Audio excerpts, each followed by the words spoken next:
Oh yeah. God say, you got to give more power to the people. Local Matters family, we are rejoined by someone who has been on before. It was a great episode then, and it's going to be a great episode this time as well. How are you doing today, Jim? Great, Janice. I'm just happy to be back on the podcast. It was one of the highlights of my year. Thank you. You all, this is Jim Hunt. He is a former elected official, and we'll let him tell you a little bit more about that. He's also a published author. The last time he was talking about his book called Amazing Cities. This time he's talking about the entrepreneurial city. And I am so excited about this book because it's a good book about local government. I'm also excited because Jim asked me to be a contributor. I contributed a very small way, but offered a testimonial about how applicable what he's saying here is to the business of running a local government. So thanks, Jim. You're welcome.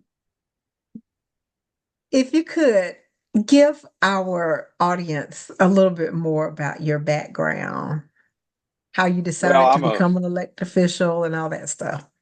yeah, I go back a long way with this. My father worked for the city of Clarksburg, West Virginia, where I was born, and he was worked in the public works department, and so I got to see the city from him getting up on Christmas morning and going out and being called out to remove snow and to all of the things that city workers do that a lot of times people don't realize.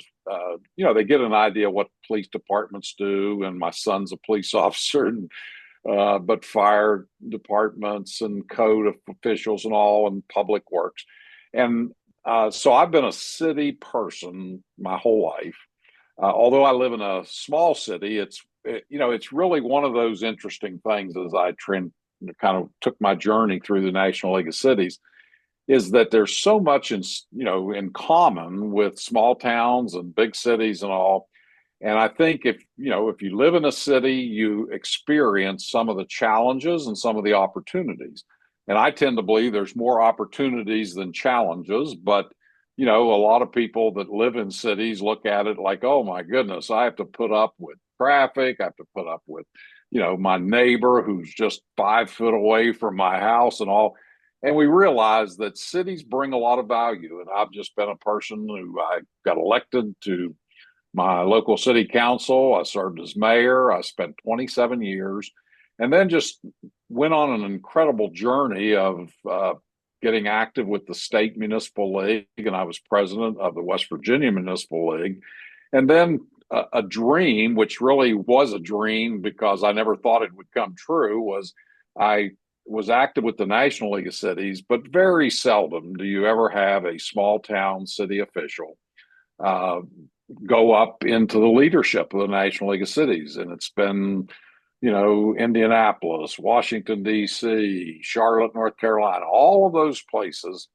And I was fortunate enough to become president of the National League of Cities in 2006 and have had just an amazing journey getting to travel all over the world. I was active with the International Cities and Local Governments, which is an international organization.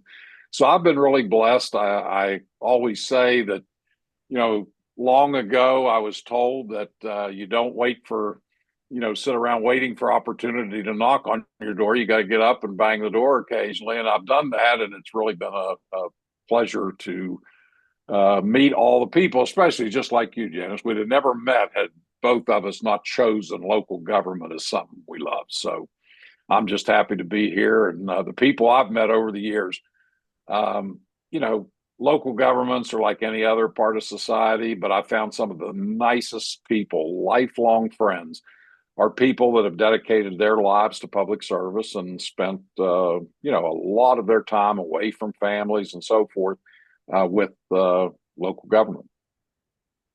So glad you said that. There really are some great people who have chosen local government either as a career or as an elected official. And I think that gets lost in the shuffle when you hear all of these, hear about stories of folks getting arrested and the lack of trust sometimes that people have in local government. despite some of those stories that may be sensationalized, there really are some sincere, earnest people who really want to make life better for the taxpayers who've chosen local And, government. and that's a common occurrence. When you look at that and you see in any field, whether it's accountants, whether it's pro basketball players, whatever profession there is, the people who sometimes make the mistakes are the ones that get all the press, and the people that do it the way it needs to be done. And I've found, and I say this because, and I know that sometimes people listen that's not been involved in local government, and they tend to think, oh, you're just pumping it up to make it sound like everybody in local government's great. But the one thing about it is that if you're going to focus sometimes on the negative, you ought to focus on the positive. That when things happen in the United States, and of course, all over the world in local government, we all do a similar job as the same people in France and Germany and other places. Mm-hmm. But when something happens, and I'll use an example of the Baltimore Bridge collision. Yeah. Mm-hmm. Here's a city that Baltimore struggled over the years, and the mayor's at home in bed, and he gets a phone call and says, "Mayor, you got to get out here. We got a big, major, worldwide problem that just occurred." And all of a sudden, the city forces, there were 6 public works workers that were killed in that were, out there doing their job in the middle of the night. And this container ship hits the bridge, collapsed the entire bridge, one of the major ports in the United States. And the one thing about it that I knew the minute that I heard that news was that government was going to come in as quickly as possible. And this was going to be a story for a couple of weeks. But right today, they're rebuilding that. They've opened the port. They've, created a plan which would, it's unheard of in many cases to be able to react like that. But government comes through and they make their mistakes. They're human and all. But, I'm a believer that we get a lot of great things, and our society is really much better when we come together and form these local units of government. And sometimes we fuss and fume, and other times we do great things. And I'm a believer in supporting local government. Awesome. As you talk about that example, and that's an excellent example of how the city had to respond on a dime, basically, and get that situation rectified because that port is so important, is as you think about that is one of the things that people often criticize cities for, is like everything is slow. They're run by a bunch of pointy head bureaucrats and they can't get anything done. It takes forever to get anything done if it does happen. And that happened very quickly. Would that be an example of the entrepreneurial type thinking that you write about in your latest book? Absolutely. And I think, transparency comes through in a lot of cases, is that sometimes, government's doing great work, but no one knows it, and they don't, and it's when you compare that from an entrepreneurial perspective, when a person's in business, they're looking to improve their image. They want to have a good image to their customers.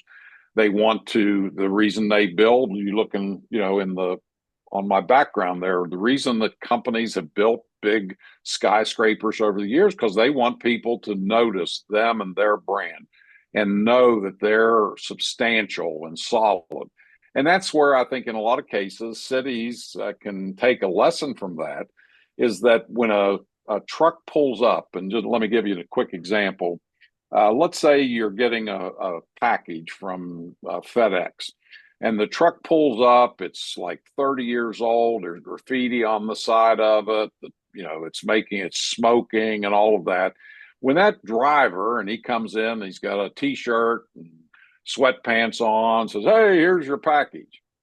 What image does that give to that company? And in many cases, people, that's a big part of a branding for a company, is that they want to look the part. They want it to be uniform across their company. They want you to be in California or New York City and have that same experience. And in many cases, that is the case. And a high performing business, you'll recognize that when you walk into a McDonald's and you know kind of what their menu is, you know that this one, of course, the milkshake machine's always broke, or however they say. But, you know, when you look at it, it's like it's got a sense that we're a business. We want an identity. We don't want to have 25 different building designs. We want you to drive down the road. When you see the golden arches, you want it to say, oh, there's a place we can get a quick, fast meal at hopefully an affordable price. And in many cases, cities are out there, you know, that have unbelievable assets. They're a destination. You mentioned earlier Jekyll Island when we were talking.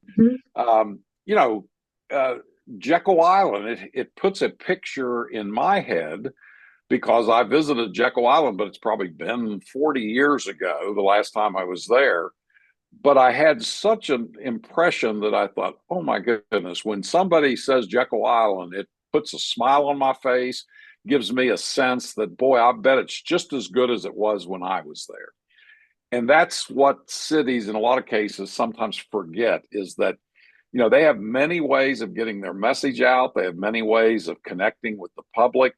And in some cases, you know, they don't do a good job of it. And that's the encouragement that I'm hopefully putting out on the Entrepreneurial City, is that through innovation and technology, there's so many more ways today that we can connect with our citizens and our prospective residents and businesses and so forth that didn't exist when I started in local government in 1985. And I think that when you ask the typical, I was down at the National League of Cities conference last week, in fact, and when you ask a mayor just walking along the corridor, Mayor, what would you want for your city? Most mayors will tell you, most council people, most city managers, and other people involved with the city, they'll tell you, we want a good quality of life. We want the people that live in our community and visit our community to enjoy the quality of life, because we believe that that's a value in our city. We also want safety. Public safety is high on the list.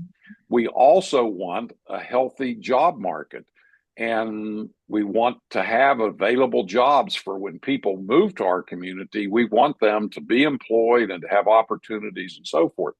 All of those things can be fit under this entrepreneurial umbrella that says, you know, through branding, through effective use of social media, through an effective website, you can attract people to your community. You can bring in millions of dollars of other people's money. And that's, you know, when you talk to a successful business person and you say, how did you become successful? In many cases, they'll say, I used OPM, and that's other people's money.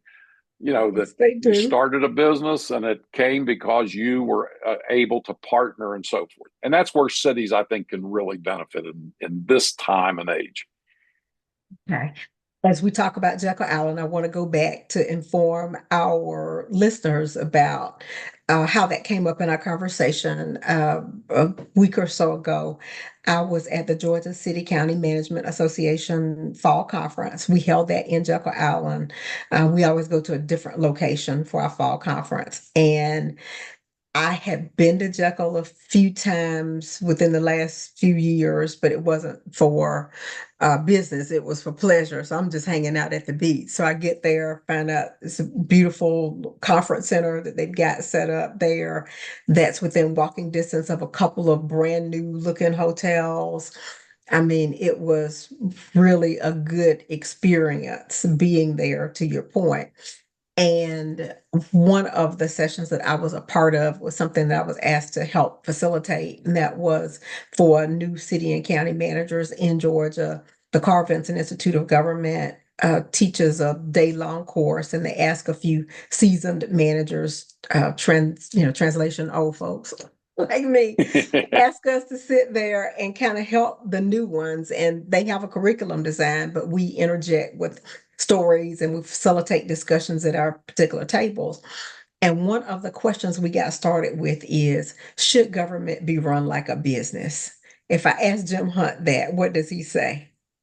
Well, and I've answered that question a lot of times over my career, because a lot of times people would come to you and say, "Boy, if only you could run government like a business." And I responded back, and although I don't know, sometimes it offended me because I thought, I don't think government, I mean, government can run more effectively. They can involve innovation and technology, but they don't have to necessarily run like a business, for the simple reason, and I always ask that question back, is that does the local McDonald's provide meals to everybody that walks through their door, regardless of whether they can pay or not? And the answer always is no. They're in business for customers. Well, in many cases, and this is where I think it starts to be a good discussion point, is that cities, by and large, provide public infrastructure, parks. The parks are not, saying like, everybody, it's $25 to get in the park and enjoy with your family and have a picnic. We're providing what's called in our business, Janice, public spaces.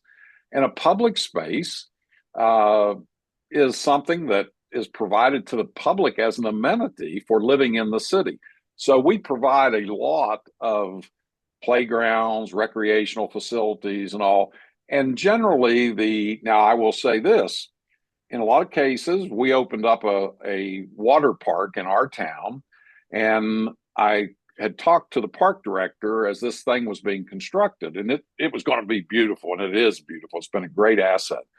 But I said, understand, in order for this thing to sustain itself, we have to charge enough, which will probably irritate some of our citizens who will say, why isn't it free? Why isn't it $1 a day and so forth? Well, the reality of it is that's why McDonald's, and I won't keep focused on, but any business, Lowe's, home improvements, that's why they charge the prices they do. They have to sustain their buildings. They can't have a leaking roof and expect to sell lumber and stuff. So that's the thing with cities. In many cases, we tend toward trying to serve everyone at the least amount of money, and we forget about deferred maintenance issues. We forget about, improving something. Let's say if you build this new water park and 2 years later, the paint has been rubbed off of the handrails and different things.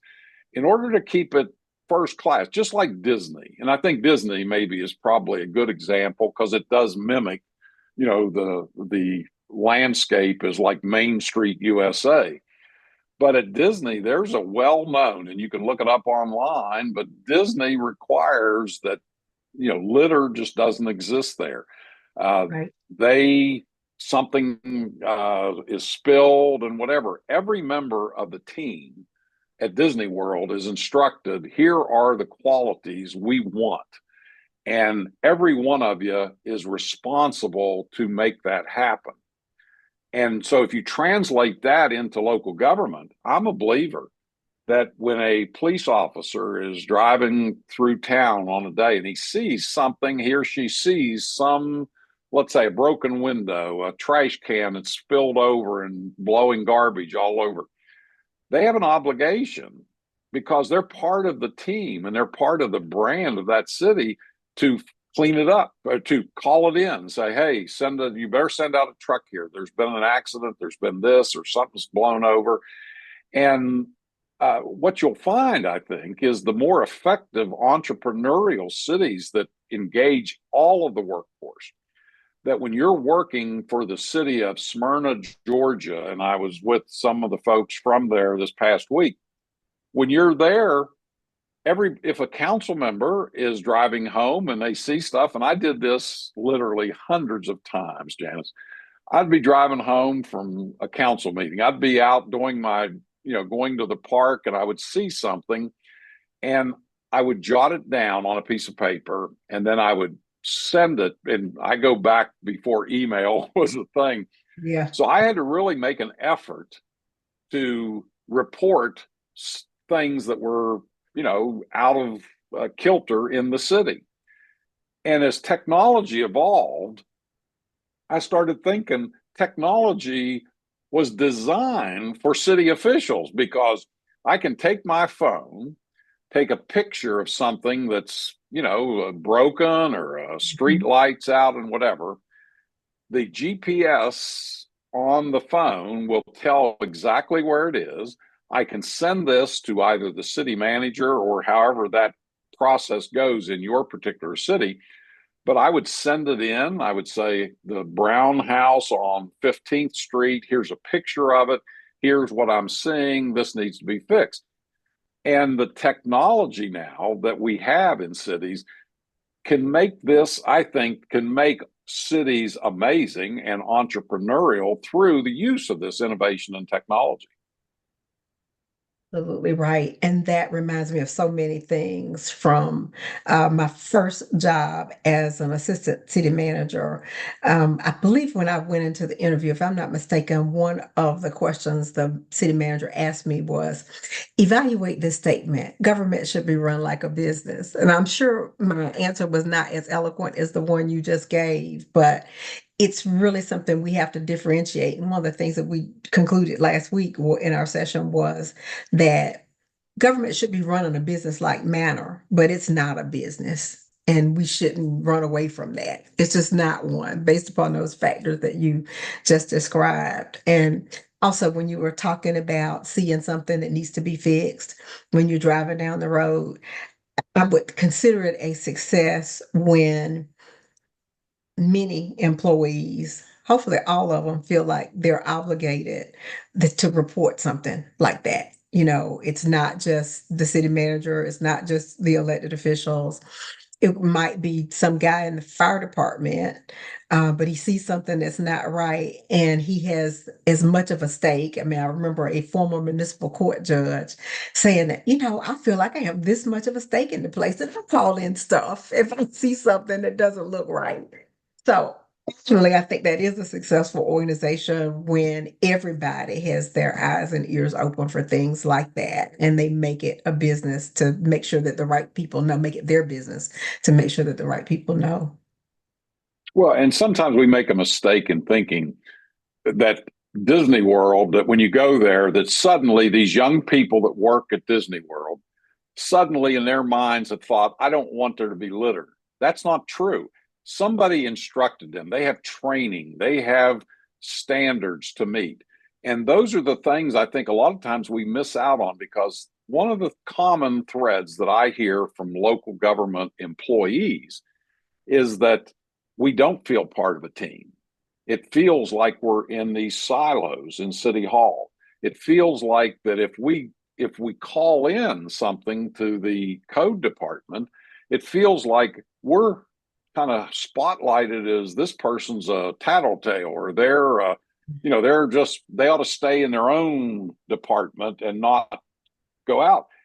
And so when you have, if you're creating an entrepreneurial mindset in a community, everybody has to be at the table. This involves citizens, it involves administrative people, it involves department heads, and it goes down to every employee. And I guarantee you that, and I've been in hundreds of city halls across the country, and I think you'll appreciate this. Let me paint a picture. You walk in the front door, and I'll start even in the parking lot. So you walk into the parking lot, you park your car, and in many cases, the lots are filled up, and you're walking toward the door, and you see right next to the door, the best parking spaces says mayor, council member, fire chief, police chief, city manager, and so forth. So I ask people from an entrepreneurial side, how many malls, when you go to the mall and you walk, you're going in, you park in the parking lot, have you ever seen a sign that says reserved for the mall manager?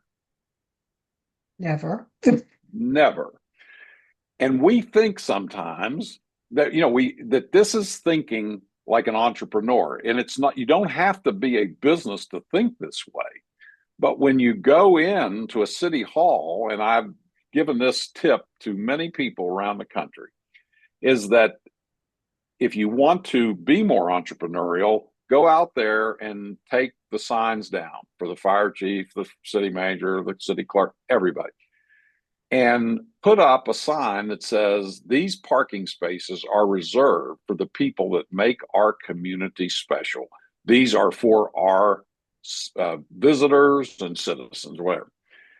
And I guarantee you, within a day, someone will walk into City Hall and come to whoever greets them in the building. And they'll say, boy, that is fantastic. I normally I come to these buildings and they're all crowded, but I park right outside the front door because you reserve those spots for me.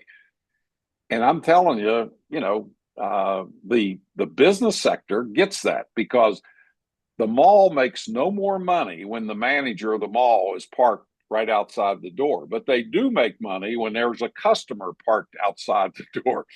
And you'll generally see, and I've worked around in different businesses over the years. One of the things that when you hire a new employee and they'll say, where do I park? Because if you don't tell them, they will park in the best spot on the parking lot. But if they say, where do I park? And the answer for a successful business is you park all the way in the back and walk to your office.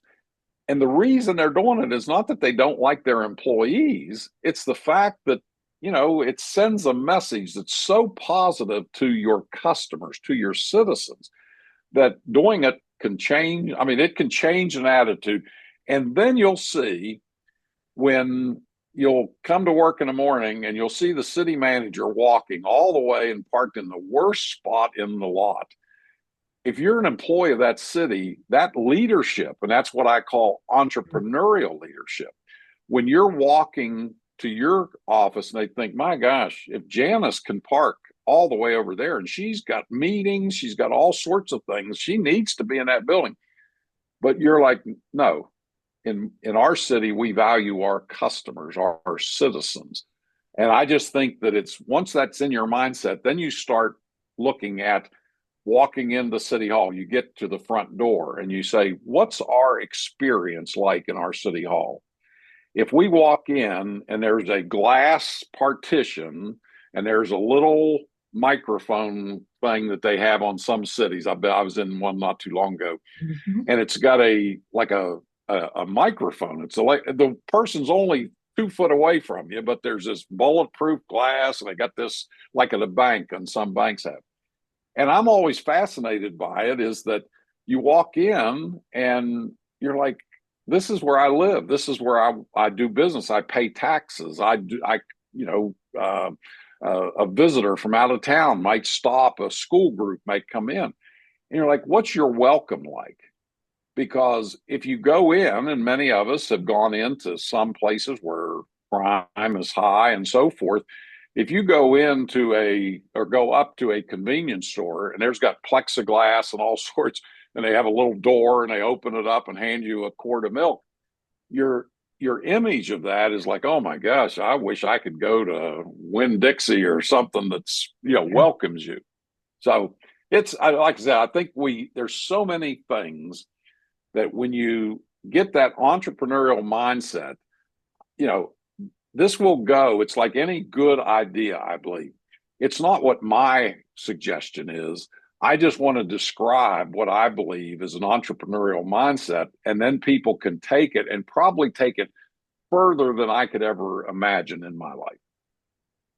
Yeah, and in your book, you also mentioned AI, artificial intelligence, and how that use of that technology can help cities become more entrepreneurial as well.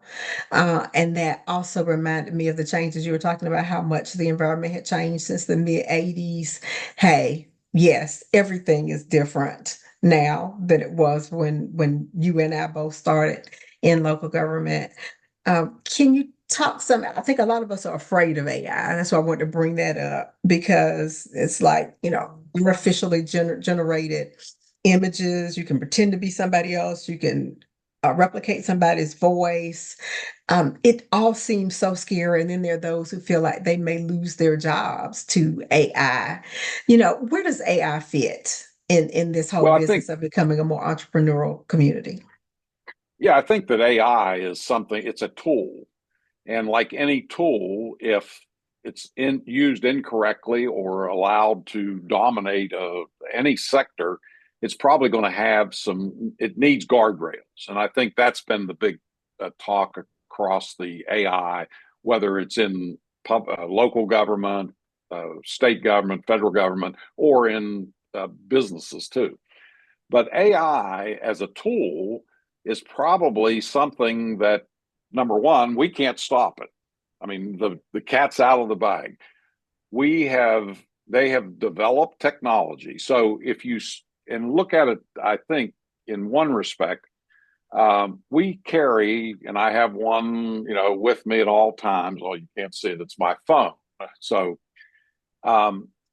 there, right today, back in the day when calculators were out in school, and I can remember where people would say, "Oh my gosh, kids can't bring calculators to school."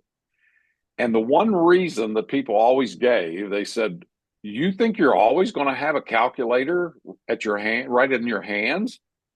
And the answer to that, yes. So it isn't about, it's not about from like an AI. I believe the potential of it. Number one, local governments have gotten into positions, sometimes fairly, but sometimes I think they tend to over-regulate, where when something great comes out, somebody has an idea and it's innovative and it's technology. It comes out, and in many cases in local government, we would say, "Oh, we can't do that in local government. Let the business sector do that because it won't work here." And we've missed out on a lot of stuff. We've followed behind innovative businesses and innovative people because we feel like we're government. We need to regulate things. I use the example about Uber. So when Uber, everybody now seems like, I go to conferences, I travel, I see things, and it's like Uber's just ubiquitous. It's everywhere. You see grandmothers going to play bingo. You see little kids, and all this. So Uber they didn't create some new, like it was called ride sharing when they introduced it. The reason they called it ride sharing was because they could not qualify as taxi services because there was these rigid rules in most cities, and larger cities had taxi medallions, which will be words that people won't even remember in 10 years.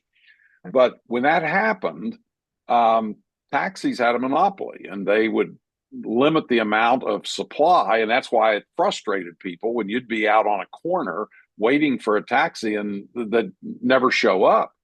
So when Uber saw this part of the market and they started to see technology, they said, "Wait, we can make this just unbelievably effective." And so when they did it, they came into cities and just started Ubering. They announced it and people would sign up. They sent them an iPhone in the mail that had the Uber app and the Uber mapping and so forth. And it started to gain a little bit of steam in various cities. And I believe it was Austin was one of them that said, like, "Boy, we're going to stop this in its tracks. We're going to close this down. We will not permit Uber to operate within the city." And many other cities said, like the airports, that say Uber can't come to the airport because they're not an official taxi. And then in a short while, the public is looking at it saying, "My gosh, it's the cleanest car I've been in 6 years." The driver was a retired vice president of the bank in town, and it was just a great experience and all of this. And Uber came in, set up business, and never called City Hall, never asked. And cities lag behind them in terms of this technology of working with them instead of trying to put them out of business. And I think sometimes there are that, with just like artificial intelligence, we tend to be more regulating focused than we are kind of welcoming of saying, what is the technology? Explain it to us. We'll see where you fit in the local environment. What taxes are you required to pay? What requirements? How do we know it's safe for our citizens to get in an Uber any more than it is a taxi? And fast forward to last week, I was in Tampa, Florida, took probably 15 to 20 Uber trips in Tampa. And on one occasion, there was a little mix up, and we were there at a hotel, and we saw this van pull up, and it had taxi on the side of it. And we said, hey, can you get us back to the conference center? And the person said, yeah, hop in. And I say this, the fellow that did it was perfectly nice person, but it was the dirtiest car we were in that entire week. When and I'm taller, I usually get in the front seat. When I got in the front seat, it was like, there was papers on the seat, there was a jack on the floor, there was, it was just not an experience that Uber puts out. And you just think in terms of cities, should we focus on what can make the quality of life better?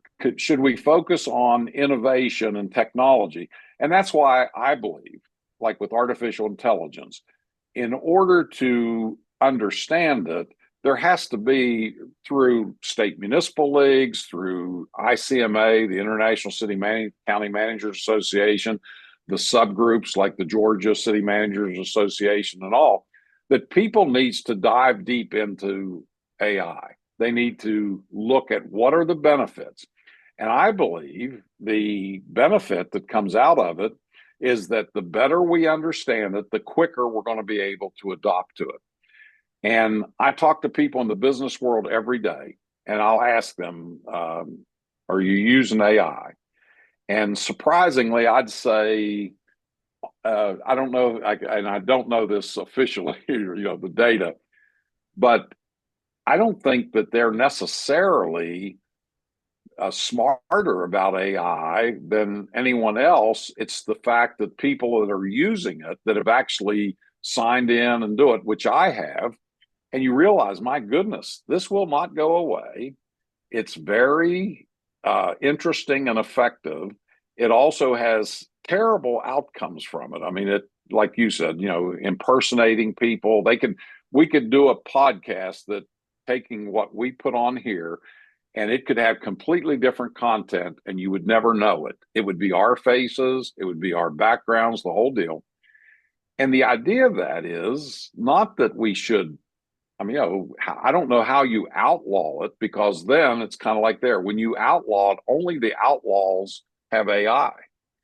And when the outlaws have AI and you don't understand it and I don't understand it, we're the victims, we're the prey that they have. So understanding it a lot. And I would say if I were in a city today and I was the city manager or the mayor and council, I would ask, as a strategic part of the comprehensive plan or the strategic plan, where are we with AI? What strategies are we employing so that our employees understand this technology? What are the times when we would want them to use it, and when would we want them not to be permitted to use it? And you're doing a press release for opening a park in town, and your person in the public relations department or communications officer in the city uses AI to draft out a press release. I don't see a problem with that. I mean, that's what AI does very effectively. Now, do you want them to draft your comprehensive plan? No. Do you want them to, and I'll say this, I was just going to say, do you want them to record the minutes to your meetings? AI right now and on the online Zoom and Teams and all, they have a function on there of AI that will translate, will get a transcript of what we're doing on this podcast. And you look at it, it's got what we talked about, what was important, and so forth. That, I'm not against it. And I clearly don't know enough to be 100% in favor of it. But I will say this, I believe just through my investigation and in writing the book and talking to people that use it, that like I said, it comes down that it is a tool. If you're not working with that tool, it's like using a jackhammer. I wouldn't recommend that everyone go out and get a jackhammer and just start jackhammering, but I would say read a manual about it, read this and that, so you understand the tool and how it's best effective to be used. Yeah, AI is wonderful with the podcast because, yes, I have it set up on here. So when we finish this, I'll be able to go through and say, let me find that part where Jim was talking about branding. It's just so easy because the transcript is right there and I can find anything. It helps me write summaries or description for each episode. So, yeah, it is a beautiful tool for that purpose. We've covered a lot of things. We've talked about technology. We've talked about branding. We've talked about operating like a business. We've touched on training, and if you want your employees to do certain things, you got to tell them that that's what's expected in terms of building this overall brand and the impression that you want to leave with people about your community.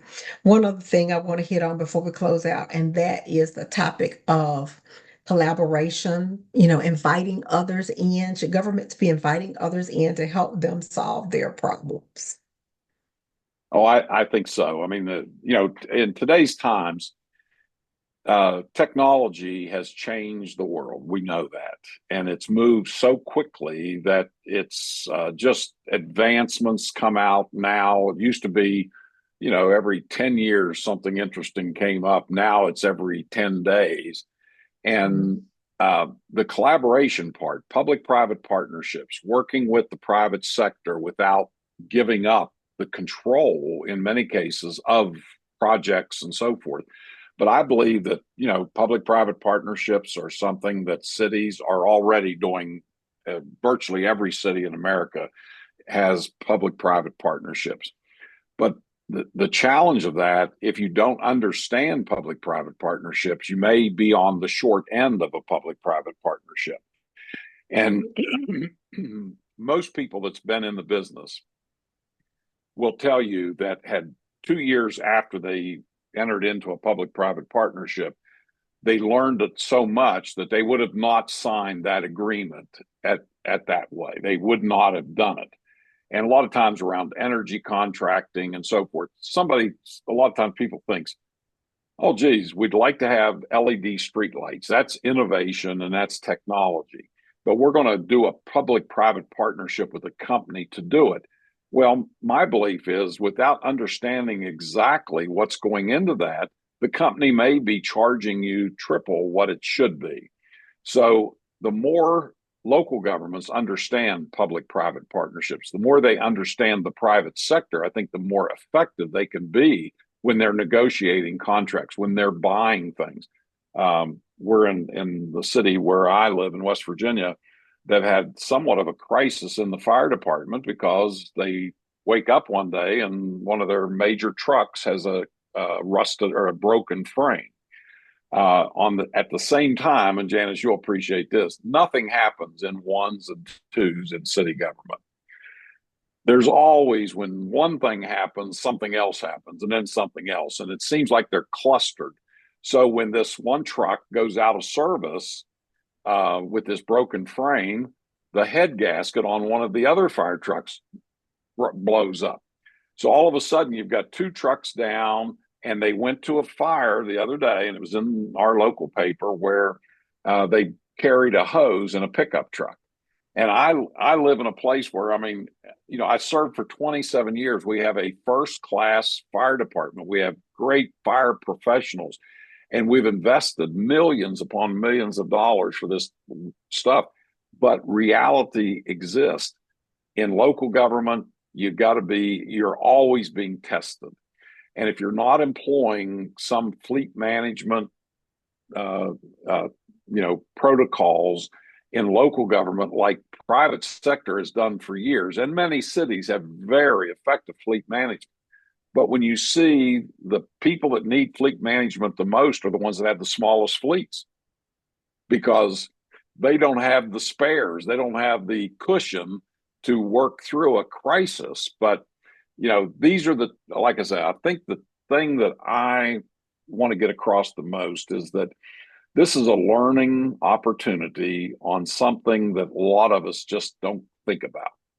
And when that old question of should we run it like a business doesn't preclude us from thinking like an entrepreneur, not necessarily a business, but an entrepreneurial mindset that says, if we can do this better, if we're getting close to closing, I know, and it's been fun. And that one of the things that that people go when they go someplace in Augusta, Georgia, when they go to the Masters, how many people do you think when they go there buy a green shirt with the little thing on? Almost everyone, right? A whole bunch, yes. Millions of dollars of things, of the swag that comes out of a Masters golf tournament. If you go there and you're taking a picture with your buddies, and where do you take the picture? You do it on iconic sites at the golf course, right? If there's a sign that says welcome to the Augusta National Golf Club, you're going to take a picture there, right? Cities in today's times, in order to attract, if you have a place where you're saying, Jim, you've got to come to my community, it's the greatest community. And I said, well, I really haven't heard what's there. If you have to go through that back and forth, very few people are going to take that long to do it. But if you see a picture in front where your friends have posted on social media that says, we had the greatest weekend of our lives, we're here at this resort, we're doing this, we had the nice quaint little town, we've shopped and all, and the name of the community never appears, you're losing millions of dollars worth of exposure. And one of the things about being entrepreneurial is if you have something, make sure they know what the brand is, make sure they know what the name of the city is. Don't go out and tell people that I love the city of Athens, because people don't know whether you're talking about Athens, Georgia, Athens, Ohio, Athens, Pennsylvania, or Athens, Greece. But the reality of it is, when you're able to say, well, we're in Athens, Georgia, and here's the big letters and the sign and different things where, a lot of places, the rocking chairs, all these things that we see, those are examples of branding that people will go, you were in Athens, Georgia, I love it there. Did you go to the little bakery on the corner and stuff? And when people starts wondering how local businesses thrive, how your economic development grows, and how people want to move to your community, if you don't do some of these things, they're never going to find you. So those are the kind of the key things that this is good for local government, to think in a way that says, I'm not going to hide the great things in our community under a basket. I'm going to let people know, and we can reach the world today. And real quick, Savannah, Georgia. I was with Van Johnson, the mayor of Savannah, last week. And Savannah's in the book. And I talk about one of the accidental branding opportunities, and that is the Savannah Bananas. And when I say that, if I'd have said that 10 years ago, people would have thought I was crazy. But it put a smile on the mayor of Savannah's face when I said, Van, I said, tell these folks that we were around with the crowd, I said, tell them about the Savannah Bananas.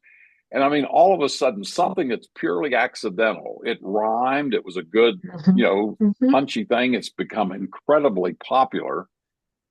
And here's an opportunity that the mayor of Savannah is embracing. this is a fun thing when somebody says, should I go to Savannah for the moss and the trees, all the beauty that they're going to see?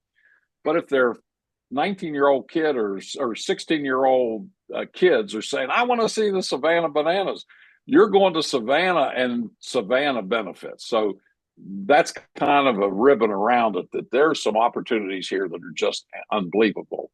But we have to think entrepreneurially on that. To think and then capitalize, figure out how to capitalize on those things.